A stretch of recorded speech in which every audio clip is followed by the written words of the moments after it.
Bonjour à tous, madame, messieurs, et bonne fin de semaine. Ça, nous sommes également en début de week-end, c'est le vendredi, et comme vous l'avez compris, c'est la dernière édition de la revue des grandes unes de la semaine. Qu'est-ce que la presse propose ce matin? Découvrons ensemble la nouvelle expression, par exemple, parle de l'opération Épervier, comme bien d'autres journaux.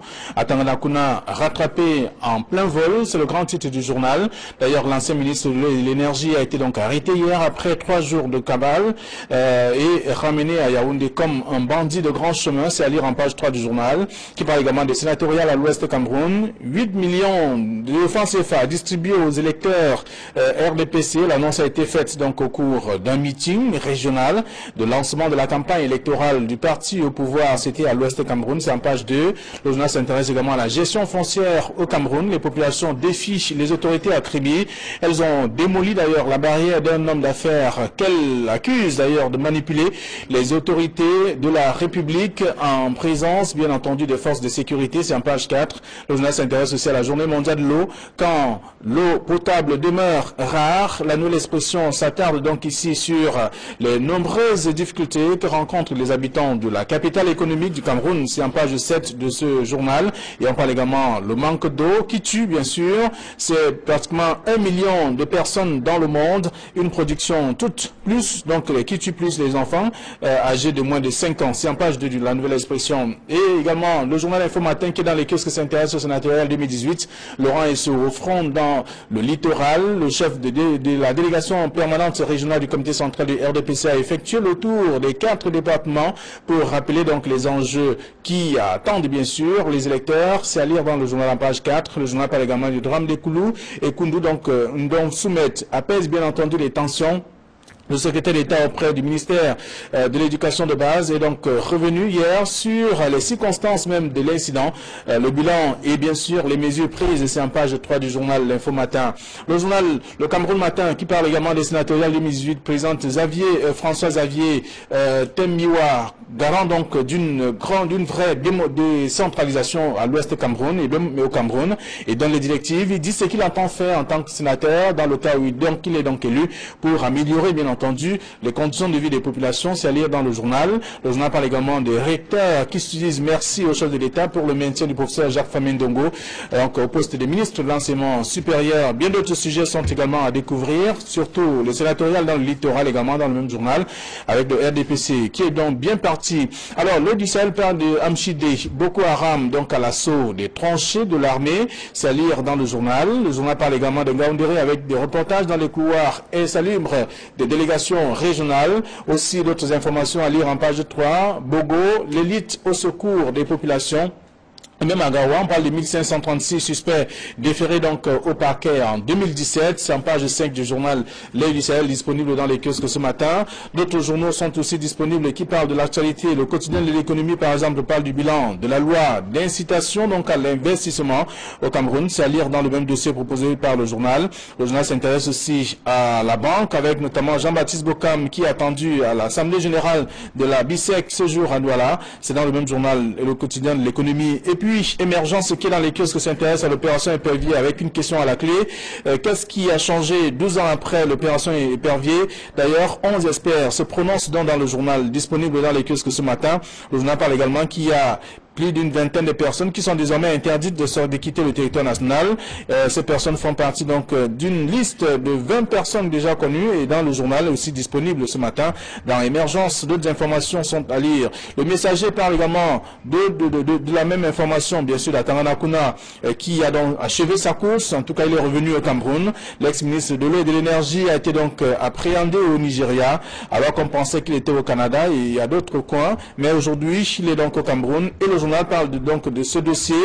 À lire dans l'éditorial de l'information à lire dans le journal Le Messager de ce matin qui parle aussi de l'opération Épervier avec 21 personnes interdites de sortie du pays. C'est dans le même journal disponible ce matin avec les sénatoriales aussi qui sont à lire en page 2 et avec les conseillers municipaux qui attendent justement que le RDPC continue de motiver et la motivation là après il y a beaucoup d'argent qui circule d'ailleurs pour motiver ces derniers. C'est dans Le Messager. Mutation s'intéresse à l'opération Épervier à Tanganakuna ramené comme un Ankoli au Cameroun. C'est dans le dossier de la page 4 à la page 5. Le même journal parle également de la briqueterie. Le lendemain, en tout cas, de ce qui s'est déroulé de ce côté-là. La vie après le drame, c'est à découvrir en page 6 de mutation.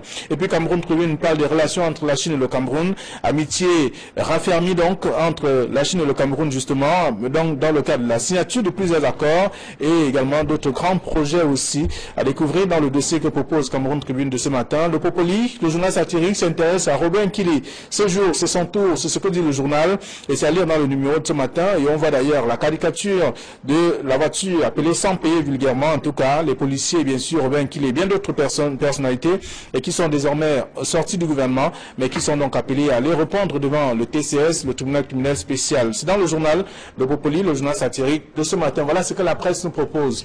Georges Semé, bonjour. Bonjour à vous, Djinabo. Bonjour à tous les spectateurs qui nous regardent une fois de plus ce matin. Merci d'être avec nous.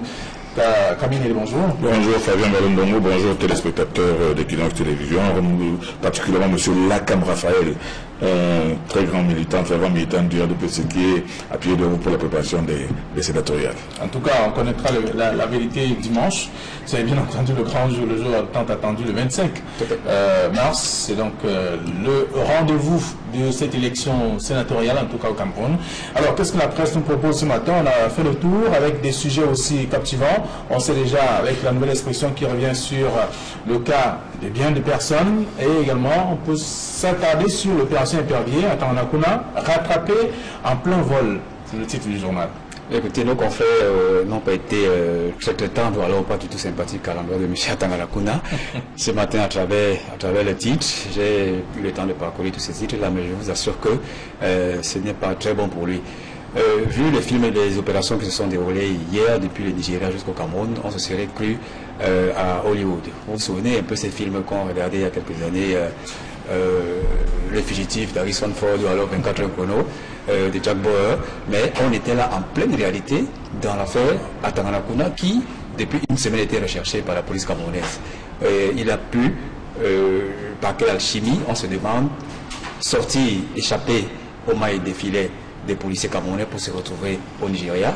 Et vous savez qu'entre-temps, sa femme avait été interpellée pour être cuisinée par les fins lignées de la police camerounaise. Et nos dernières informations qu'on a reçues nous disaient qu'effectivement, c'est sa femme qui finalement a craché le morceau, elle a cédé à la pression et a donné l'endroit où se trouvait son mari, ce qui a permis aux policiers camerounais de s'attacher les services, non seulement des autorités nigérianes, mais également d'Interpol, pour mettre le grappin sur M. Tanganakuna. Mais je pense que c'est tout à l'honneur de notre police qui a été absolument professionnelle. Elle a respecté les délais de garde à vue. Elle a pu mettre à profit sa collaboration avec les autorités nigérianes et Interpol pour finalement ramener M. Tanganakuna de façon très très humiliante, c'est vrai, parce qu'il était menotté et cagoulé, mais l'important qu'on retient, c'est qu'il a pu être rattrapé et ramené au Cameroun. Alors, mais on apprend également que ce sont ces éléments de sécurité aussi qui ont permis à ce qu'il puisse traverser la frontière camerounaise et se retrouver de l'autre côté. Il n'y a pas que la nouvelle expression qui parle de cette opération, qui parle d'Atanganakuna, il y a également le messager de ce matin qui parle de fin de cavale, donc pour Atanganakuna, et mutation parle d'Atanganakuna ramené comme un colis au Cameroun. Oui, il faut dire que depuis le week-end dernier, M. Atanganakuna est à la une de tous les journaux. D'abord sa disparition, parce qu'au moment où on s'attendait à aller le cueillir à domicile, et alors qu'il était surveillé, talonné de très très près par les hommes en tenue, il a pu disparaître et c'est tout le monde qui supputait, oh il est en Guinée équatoriale, oh il est en Tunisie, oh il est au Maroc, il est même déjà au Canada, alors qu'en réalité il n'était pas bien loin. Donc ce qui fait que ça a permis d'alimenter toutes sortes de supputations et de spéculations. Mais le plus grave dans tout ça, c'est qu'on a pu lire dans les réseaux sociaux et dans certains journaux que il a pu fuir grâce à la complicité de certains hommes de sécurité, des noms même étaient donnés. Il y a déjà des journalistes qui étaient en train de dire que le directeur de la DGE, le délégué général de la sécurité nationale, le secrétaire d'État à la Défense, ils savaient très bien qu'il était recherché, donc c'est eux qui ont permis. Vous voyez, on accuse déjà des personnalités haut placées, alors que peut-être ce ne sont que les sous-fifs qui étaient chargés de la surveillance de M. Tanganakuna. Mais tu est-il qu'aujourd'hui, il a été rattrapé par la police, grâce à la police, sûreté nationale, qui, bien entendu, connecté à Interpol, a pu le localiser au Nigeria et le ramener. Donc aujourd'hui, on va bien voir, il y a des gens qui s'attendent à ce que certaines têtes parmi les responsables des services de sécurité sautent. Mais le plus important, c'est que lui, Atangana Kuna, a été ramené au pays, n'a pas eu la même chance que Ambassazan ou que ou bien même Silimeni, qui ont réussi à s'enfuir et jusqu'aujourd'hui, Interpol n'a pas encore pu le mettre la main dessus, mais lui, il n'a pas été bien loin, il n'a pas couru bien loin. Bon, il est vrai que ça fait saliver quelques-uns, ça fait plaisir à d'autres, mais on se dit toujours que son arrestation et son retour humiliant au Cameroun démontrent que c'est toujours dans la suite de la théâtralisation des arrestations de nos grands cadres ministres qui ont occupé de grandes fonctions, non seulement à la tête du ministère, mais à la tête d'entreprises d'État qui, au moment de leur arrestation, se font cueillir comme de vulgaires malfrats. Moi, je pense que de cette façon de théâtraliser et les arrestations et les convocations devant un tribunal criminel spécial, c'est pas bon du tout. Très bien. Lorsqu'on a fait le tour, en tout cas, de quelques tabloïds ce matin qui reviennent également sur ces différents cas, notamment le cas de Atangana Kuna, qui a été rattrapé en plein vol, selon la nouvelle expression, et le messager qui parle donc à Atangana Kuna, qui en parle d'une fin de cabale, avec aussi un autre type de mutation. Atangana Kuna ramené au Cameroun comme un colis. Donc, Émergence se pose une question ce matin également. Qu'est-ce qui a changé, en tout cas 12 ans après le lancement de l'opération Épervier? Je crois qu'à une certaine époque, je crois il y a 2 ans, l'opération Épervier était totalement morte. Mais on se voit qu'après le remaniement du gouvernement qui est intervenu il y a quelques semaines déjà, l'opération se relance et avec beaucoup de prises. Ce qui est absolument étonnant, on se demande comment en est-on arrivé là, parce qu'il y a parmi les affaires qui sont aujourd'hui ouvertes par le tribunal criminel spécial, il y a des affaires qui sont connues depuis 2012. Je prendrai par exemple le cas de M. Bruno Bekolo-Ibé, qui a été épinglé par le Conseil, le contrôle supérieur de l'État en 2014, mais on se demande comment cette affaire a pu traîner jusqu'aujourd'hui, et que ce n'est qu'aujourd'hui, effectivement, qu'on mette le clapin sur lui. Ça veut dire qu'il y avait certainement une sorte de dysfonctionnement au sein de l'enrôlement de ces affaires. Quel bilan peut-on retenir du tribunal criminel spécial? Je crois que l'année passée, ils ont fait un bilan technique et un bilan financier de leurs opérations depuis 2012. On nous parlait de 183 dossiers qu'ils ont reçus, 140 affaires qui ont été instruites et 120 arrêts qui ont été rendus. Et je pense également qu'ils disaient qu'ils avaient pu récolter 5 milliards de francs CFA des corps de délits qui ont été rendus par toutes les personnes qui ont été épinglées. Moi, je pense que c'est un bilan assez mitigé parce qu'on aurait pu faire mieux. Il y a tellement d'affaires de corruption, tellement d'affaires de détournement de fonds publics qu'on aurait pu laisser le temps si l'exécutif ne s'introduisait pas beaucoup dans le judiciaire. On aurait pu laisser le tribunal criminel spécial faire son travail et aboutir à des meilleurs résultats que ceux qui ont été présentés. Mais c'est déjà louable qu'une telle institution existe. Et à côté du TCS, vous savez qu'il y a la CONA, qu'il y a le CONSUP, il y a la NIF, qui devrait également rendre également leur bilan. Parce qu'au niveau du CONSUP, il y a des sanctions qui sont portées contre les gestionnaires indélicats des travaux. Et dans ces sanctions, il y a les paiements d'amende qui sont pris contre ces gestionnaires indélicats. Les mises en débat. Et les mises en débat. Donc, le CONSUP devrait également rendre gorge. Le cas de Bekolo-Ibé, il était taxé de plus de 2 milliards et demi au préjudice de l'institution qui dirigeait l'université de Douala, et à titre personnel, il devait rembourser plus de 2 millions de francs CFA. Où en est-on avec? Peut-être comme il a désormais été épinglé par le tribunal spécial, on pourra voir plus clair dans ce dossier. Alors, donc, lorsqu'on fait le tour également, on parcourt l'article, en tout cas, du journal Émergence ce matin, et avec cette question, qu'est-ce qui a changé donc 12 ans après? On peut comprendre qu'on n'a pas beaucoup avancé. Si nous sommes simplement à 5 milliards de francs CFA collectés, c'est pas grand-chose par rapport à ce qui a été distrait. La question de l'émergence, qu'est-ce qui a changé? Moi, je pose une question. Quel a été le prétexte de l'opération Épervier? Pourquoi est-ce que cette opération a été lancée?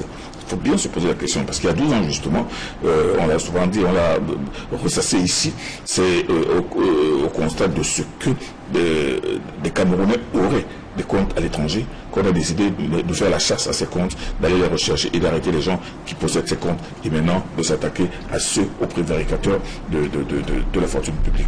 Bon, on a vu ce que ça a donné, on a même vu à un moment donné, le ministre Amadou a dit mettre à la disposition, mettre plus d'un demi-milliard de francs à la disposition d'un expert artisan, d'un consultant pour aller rechercher les comptes. On ne nous a jamais parlé du feedback. On n'a jamais arrêté quelqu'un en disant que ce monsieur avait tel compte aux îles Caïmans, aux îles Baléares, aux îles ceci, cela. On n'a arrêté personne avec un compte à l'étranger. Alors quand on nous dit aujourd'hui qu'au terme des arrestations aussi spectaculaires les unes que les autres, et avec des sommes faramineuses, vous entendez 2000 milliards, 300 milliards, 400 milliards, 300 milliards, on n'a pu récupérer que 5 milliards en l'espace de 12 ans. Ce n'est pas seulement maigre, c'est insignifiant.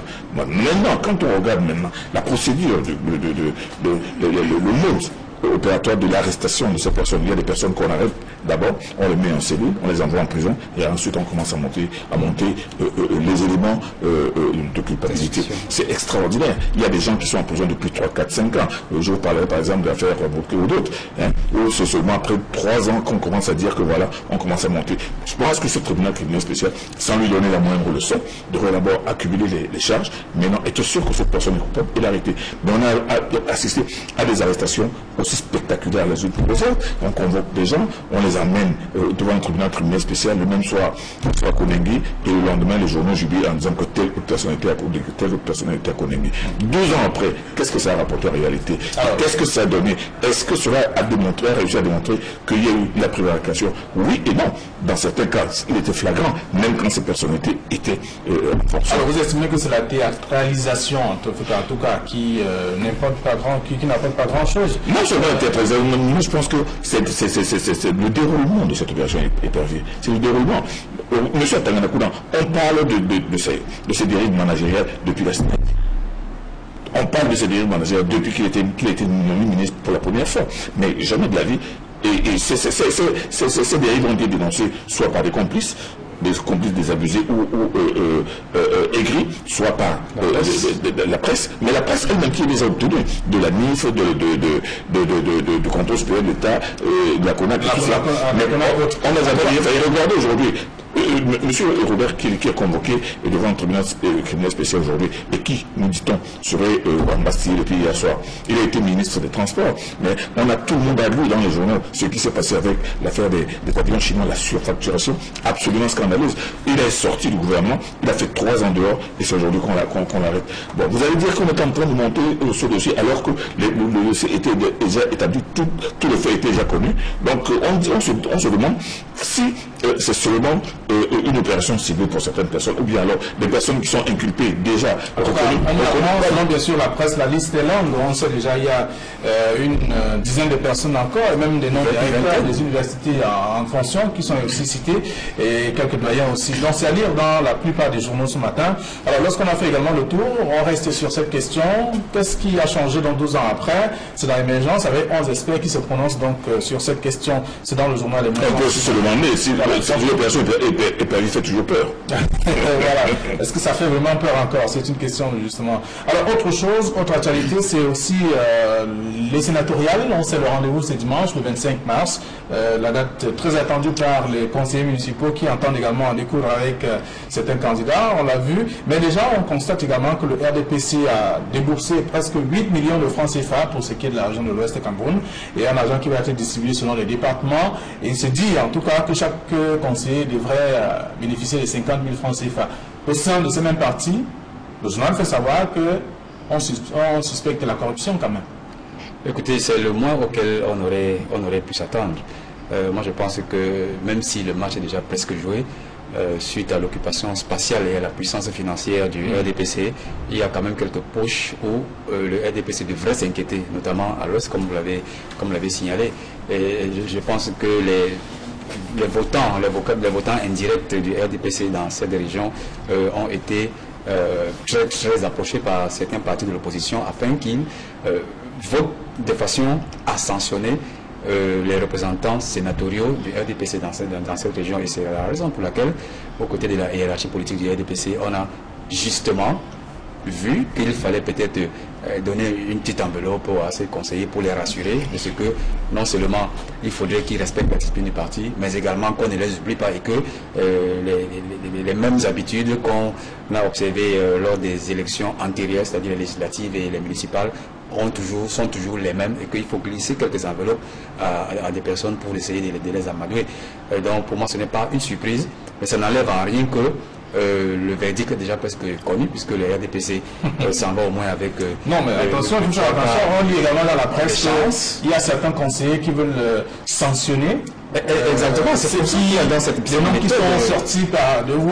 C'est pour ça que le RDPC tente par cette approche financière pour essayer de taire un peu ces dissensions. C'est une stratégie connue du RDPC depuis de vieille comme la création du RDPC. Donc, quand ils sentent qu'il y a quelquefois des tensions, quelque part, il faut non seulement demander que la discipline du parti soit respectée, mais il faut accompagner cette instruction par une petite enveloppe. On verra bien ce que ça va donner. Alors, il n'y a pas que l'enveloppe qui va moraliser ou tout au moins ramener certains à la raison. Il y a également que les partis de l'opposition qui font des aides à ces conseillers municipaux du parti au pouvoir, qui veulent aussi avoir quelques places. Moi, je ricane quand on parle du problème du RDPC dans la région de l'Ouest. Vous savez très bien que sur les 30 mairies de la région de l'Ouest, le SDF n'en a qu'une seule. Et les 29 autres sont numériques de RDPC. Comment voulez-vous qu'il y ait un renversement de tendance? La première des choses. Et vous vous souvenez très bien de ce qui s'était passé, c'est-à-dire que l'espèce de danse macabre qui s'était passée avec le SDF à cause de la non-conformité de la liste de RDPC. Le SDF avait rappelé les 7 sénateurs. Vous vous souvenez bien, il y a 5 ans. Et maintenant, surtout donc avec une majorité, c'est la majorité des sénateurs de l'Ouest, c'est les gens du SDF, mais seulement quelques temps plus tard, quand ils sont allés à l'élection municipale, le RDPC a refait toutes les mairies. Et aujourd'hui, ce sont les conseillers municipaux qui vont voter. Alors vous pensez donc que si le SDF n'a qu'une seule mairie, et que le RDPC en a 29, vous imaginez que la tendance peut être renversée de manière tellement spectaculaire que le RDPC va perdre. Non, soyons sérieux. Même si on assiste à cette opération charme, moi je dirais pas de charme. De corruption. Je sais pas, c'est une opération tout simplement de lobbying du sultan et des autres qui donnent de l'argent aux votants de manière de façon publique et visible. C'est un peu ridicule, ce n'est pas bien. Alors au sein du même parti, on apprend que c'est une forme de corruption en même temps. C'est pas de la corruption. Les autres appellent ça de la motivation. La motivation. Bon, ce qui veut dire pratiquement la même chose, mais vous savez très bien que même sur tout l'échiquier national, la majorité, la très grande majorité des mairies sont occupées, sont tenues par le RDPC. Et aujourd'hui, quand les gens commencent à dire que non, les listes du RDPC vont être combattues parce qu'on veut sanctionner les sénateurs, on attend, les sénateurs n'ont pas répondu aux attentes du peuple. Non, les sénateurs, l'élection des sénateurs n'a rien à voir avec les attentes du peuple. Très bien. Alors, on voit d'ailleurs qu'il y a François Xavier Tembiwa qui aujourd'hui, il dit qu'il est garant de la décentralisation. La vraie, en fait, dès qu'il est sénateur, tout va marcher comme sur des roulettes. C'est ce qu'on peut lire également dans le journal Le Cameroun Matin. Alors, un mot vraiment pour sortir, on parle bien sûr de cette gestion litigieuse, en tout cas, des affaires, des dossiers, en tout cas au niveau de Kribi et dans d'autres localités du pays. Il y a Madame la ministre qui reste indexée par ces exactions. Bien, il y a une semaine, je faisais 2 papiers, je signais 2 papiers sur lesquels j'avais été saisi de certains dossiers, certains litiges fonciers à Douala, notamment en Dokpassi à Bonapriso, et à chaque fois on indexait toujours la ministre Mme Kouma Piseke. Aujourd'hui, nos confrères de la nouvelle expression ressortent une autre affaire qui va dans le même sens, à Kribi, où certaines populations décrient un tout petit peu la manière d'exercer de la ministre du cadastre des affaires foncières. Moi je pense que ça fait beaucoup de litiges comme ça et on devrait, sans rentrer dans les détails de ce papier, on devrait logiquement se penser sur la question des domaines de la question foncière au Cameroun. Vous dites à moi, nous sortons de l'émission. On sort de l'émission, on sait très bien ce qui se passe surtout à Kribi, où les terrains pieds dans l'eau suscitent énormément de convoitises. C'est cette affaire qui fait que les gens sont en train aujourd'hui de sortir avec des machettes pour un terrain que l'on dit vieux de 50 ans, mais que le ministre aurait tout simplement Ok, alors, donc, merci. Nous laissons le son lecteur d'aller découvrir ce que la presse propose sur cette question. Notamment, c'est en page 4 de la nouvelle instruction parlant de gestion foncière, les populations qui défient les autorités à Kribi. Merci à vous, bon week-end, chers messieurs, bon retour à vos différentes rédactions. Les rendez-vous d'Equinox sont connus pour ce week-end également. Retrouvons-nous lundi, après le journal de 9h. Bon week-end à tous.